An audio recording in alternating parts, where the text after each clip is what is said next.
Olá a todos. O último episódio do Quem Cala Consente foi um episódio sui generis, foi um episódio fora da caixa, foi um episódio criado única e exclusivamente para te deixar a pensar e te trazer uma espécie de prenda para algo diferente. Agora regressamos ao trabalho. Vamos regressar onde iniciamos todo aquele processo, ali no episódio 26. Se te deves recordar, desde o episódio 26 que estamos a tratar de nós, estamos a tratar da autoimagem, da autoestima, estamos a tratar de quem somos, quem queremos ser. E a ideia vai continuar a ser hoje caminhar nessa direção para te trazer um plano para viveres em pleno. O meu nome é Mário Portela. Bem-vindo ao 33º episódio do meu podcast. Já tenho um plano anual preparado. Queres vir comigo este ano?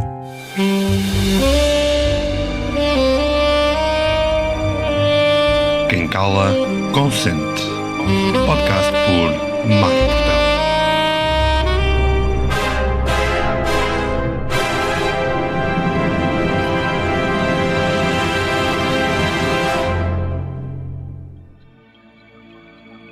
Se estás numa fase crítica, se te sentes em desalento e precisas de orientação, não hesites em contactar-me e em marcar uma consulta. A tua saúde mental, física e energética não pode ficar para segundo plano e eu farei o meu melhor para juntos atingirmos resultados visíveis nesse teu percurso.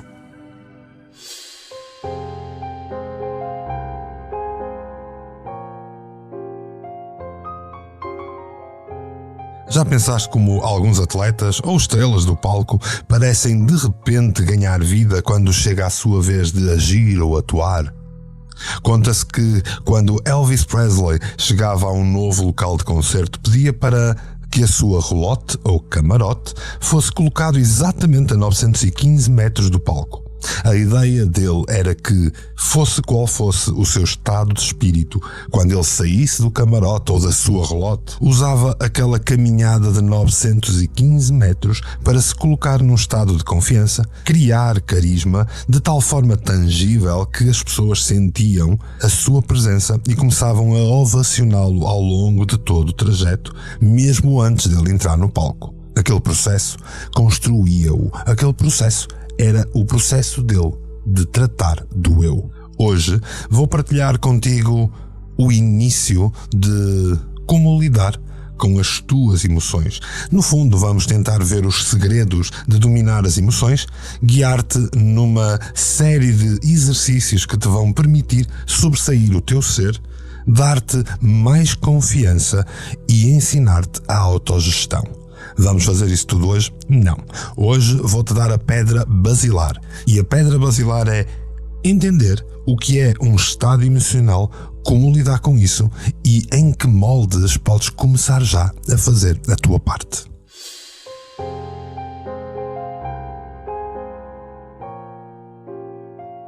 O que é um estado emocional?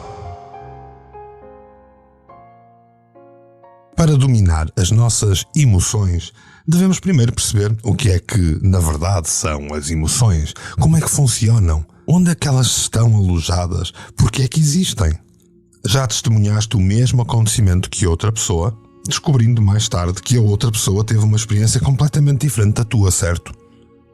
Imagina que um bombeiro e um desportista vão ambos a passear ao longo de um bosque numa amena cavaqueira.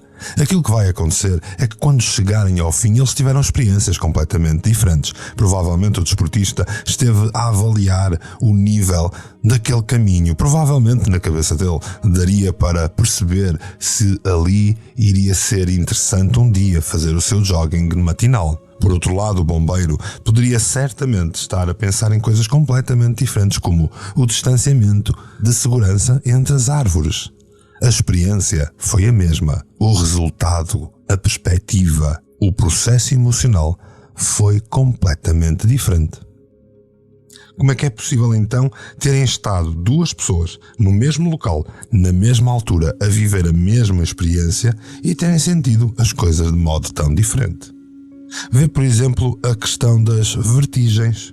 Algumas pessoas recusam-se a subir uma escada enquanto outras se deliciam em escalar montanhas e atirar-se de aviões de 30 mil pés de altura. Como é possível experiências tão intensas fazerem reações tão diferentes de pessoa para pessoa, ao ponto de que, de facto, cada caso é um caso? Digo-o constantemente em consulta, afirmo-o nos cursos, e essa é até uma das razões porque a grande maioria dos meus cursos são feitos individualmente, porque de facto cada caso é um caso. A diferença entre todas estas pessoas com experiências iguais vem do estado emocional em que cada uma se encontra no momento em que está a viver ou a experimentar aquele processo. O amor, a fúria, a confiança, o medo, a apatia e até a curiosidade, tudo isto são estados emocionais que podem estar a ser experimentados por pessoas diferentes na mesma altura. O que vai acontecer é que cada uma tem a sua perspectiva de vida, a sua história, a sua bagagem, a sua maneira sui generis de ver a vida. Estamos constantemente a entrar e a sair destes diferentes estados ao longo do nosso dia. Nós somos seres eminentemente sociais, como eu sempre disse. Porém, acima disso tudo, nós somos feitos de emoções. Um estado emocional pode ser definido como a soma de todos os processos neurológicos que surgem numa pessoa a qualquer momento. Uma forma mais simples de pensar no que é um estado emocional é imaginarmos o que é para nós a mudança de humor num dado momento. Nós mudamos tanto de humor num dado momento, em determinadas perspectivas, em determinadas situações, pois isso tudo são estados emocionais. Todos tivemos a experiência de estados difíceis como depressão, fúria, raiva, medo. Da mesma forma, tivemos alturas em que conseguimos insuflar-nos de estados extremamente positivos como confiança, otimismo, alegria e até determinação. E por que é que isto é importante?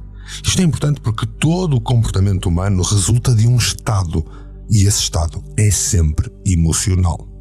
Então, o que é que provoca um estado emocional num ser humano? É um conjunto de duas coisas: a fisiologia e a representação interna, que depois vai gerar um comportamento mediante o estado emocional em que tu ficas. Mas é isto que eu hoje te quero explicar. Tudo o que de excelente já fizeste ou tudo o que já testemunhaste alguém a fazer é o resultado do estado emocional em que um ou o outro se encontrava na altura. Agora, neste podcast, vais aprender a programar a tua mente para ter mais experiências de estados desejados num maior número de situações, tantas quantas tu desejares, e começar a diminuir o número de estados indesejados na tua vida. É uma promessa muito ambiciosa, pois eu asseguro-te que não é.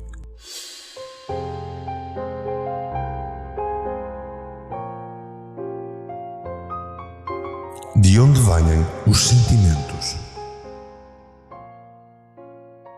À primeira vista, parece que a forma como nos sentimos a qualquer momento é o resultado de acontecimentos exteriores. Algo acontece no mundo e reagimos de imediato.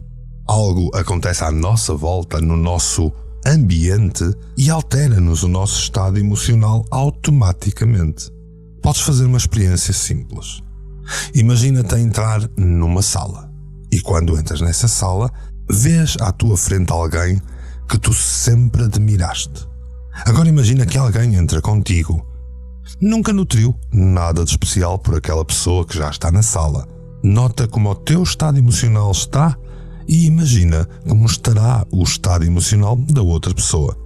Nota a diferença. Na verdade, muitos de nós estamos completamente inconscientes de como estamos a criar os nossos sentimentos de um momento para o outro. Os estados emocionais são geradores de sentimentos internos e geradores de comportamentos, porque mediante o sentimento com que tu ficas, provocado pelo estado emocional, tu vais ter um comportamento. E isso nota-se na fisiologia.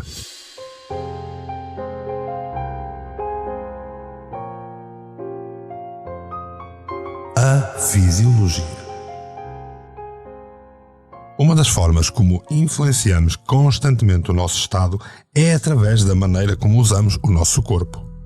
Mudanças na nossa posição, na nossa respiração, na nossa tensão muscular e até a expressão facial afetam os nossos sentimentos e os nossos comportamentos.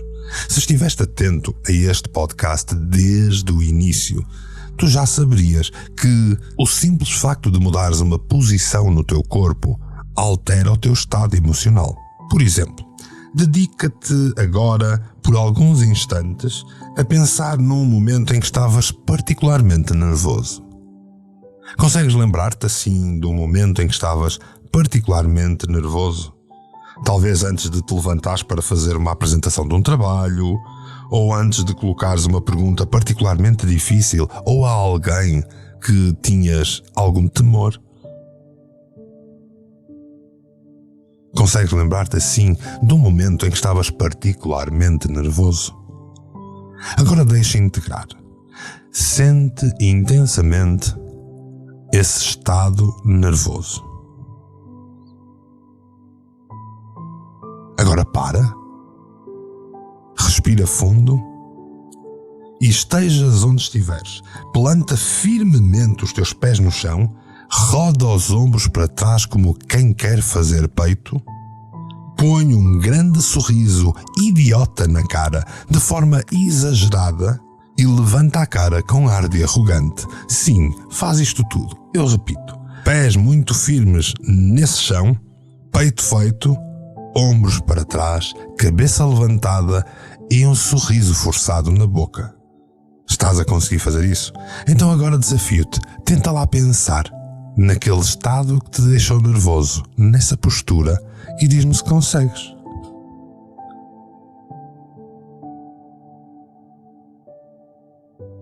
Se fizeste exatamente o que eu acabei de te pedir, já deves ter reparado que aconteceu uma coisa.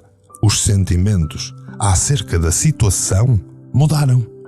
Ou simplesmente te vês bloqueado em conseguir imaginar e sentir o processo de nervosismo e o processo de stress. Por que será que isto acontece? Por que será que a nossa fisiologia interfere tanto na nossa forma de estar? Às vezes coisas tão simples como experimenta dizer a tabuada normalmente e depois experimenta dizer a tabuada com a cabeça inclinada para a esquerda. É estranho, não é? Como é que a nossa fisiologia faz uma mudança tão grande na nossa mente? A nossa tensão muscular ou relaxamento, a nossa respiração, a nossa posição corporal influencia o nosso estado, porque o nosso cérebro considera tudo um código. E ele está habituado a códigos. Esses códigos fazem sentido. Se tu utilizares esse código a teu favor, tu vais controlar o teu cérebro. Consequentemente, irás controlar os teus estados emocionais e, obviamente, os teus comportamentos. Faz-te sentido?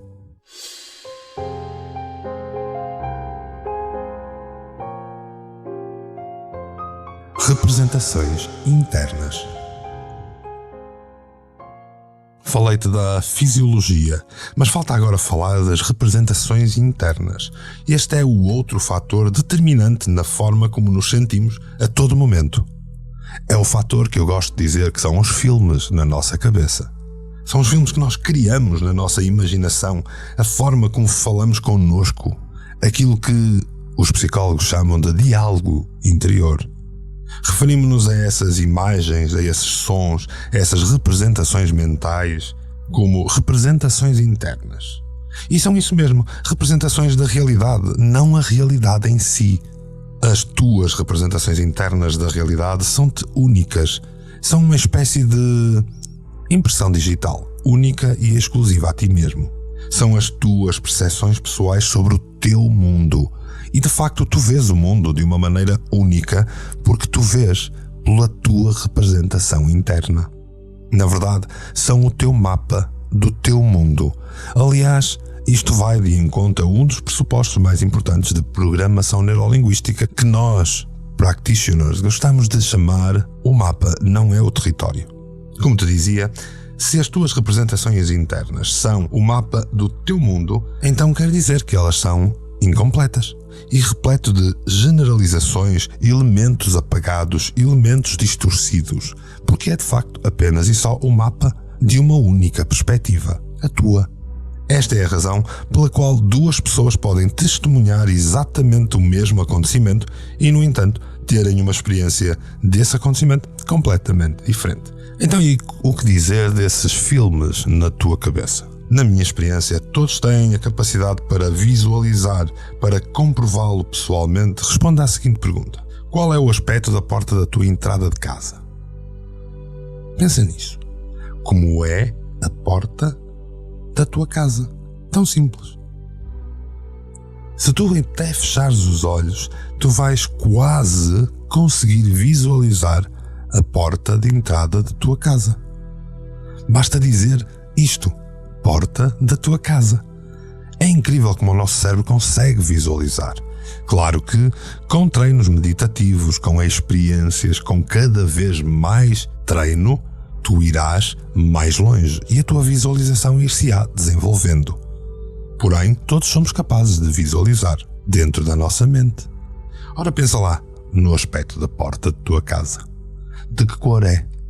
De que lado está o manípulo? Onde está a fechadura? Tudo isto tu consegues responder. Na verdade, 99% das pessoas têm estas imagens fotográficas da sua vida, do seu cotidiano, constantemente impressas na mente. Porquê? Porque a nossa memória funciona por registro. E os registros de memória são sempre sensoriais, visuais, auditivos, sensoriais ao ponto de incluírem também o tato, o olfato e o paladar. Todos temos a capacidade de falar connosco, os tais diálogos internos, temos sons na mente. Essa capacidade tu podes sentir única e exclusivamente com uma pergunta simples. Lembra-te lá de uma música que adores. E se tu estiveres atento, de repente parece que a ouves lá dentro. Então, afinal, todos somos capazes de criar visualização e audição mental. O grande problema é que temos a tendência a dizer: eu não faço meditação porque eu não consigo ver nada, fica tudo preto. Eu não sei como é que aquelas pessoas têm aquelas experiências esquisitas em que até ouvem mensagens. Aqui tens a resposta. Todos temos um mapa. Esse mapa é feito dos teus estados emocionais, das tuas representações internas e também, obviamente, da tua fisiologia no momento. Por isso, todos somos capazes de visualizar e de ouvir e de sentir, seja num estado meditativo ou seja num estado provocado em determinados géneros de terapias. Ou então seja, naqueles momentos em que menos estás a contar e que é o teu inconsciente que faz isso por ti.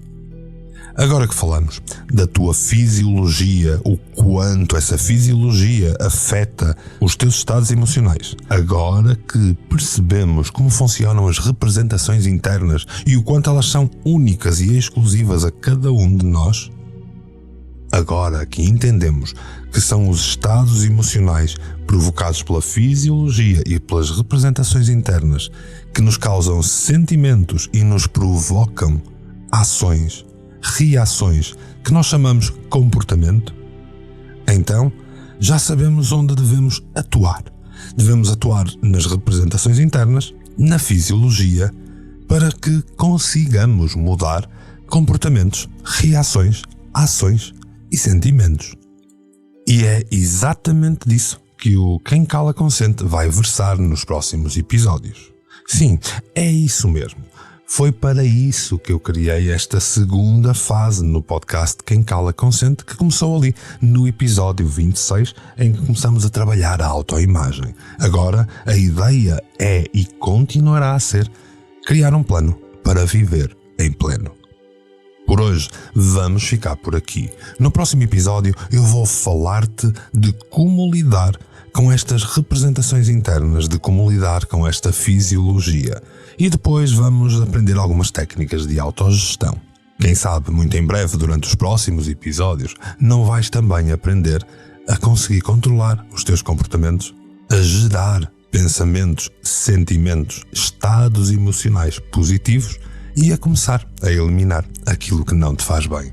Afinal de contas, o que não te faz bem não te faz falta. Eu sei que tu podes conseguir ser alguém e depende só de ti. E amanhã ainda vais ser melhor. Eu sei. Sim, eu sei. Claro que se algum dia tu fraquejares, sabes que podes contar comigo, porque é para isso que aqui estou, a partilhar o dito cujo plano para tu viveres em pleno. E é por aí estares, que te estendo o meu mais profundo e sincero agradecimento, assim, polvilhado com um sorriso. Não te esqueças de partilhar este podcast e permitir que outros tenham acesso a esta mensagem de encorajamento. Afinal de contas, porque é que has de crescer sozinho? Podemos ser muitos, podemos ser mais. De resto, já de seguida, comenta nas redes sociais e se te fizer sentido, contacta-me. Faz-me perguntas, diz-me de ti, porque senão, quem cala, consente.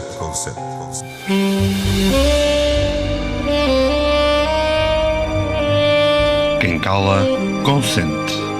Podcast por Mário Portela.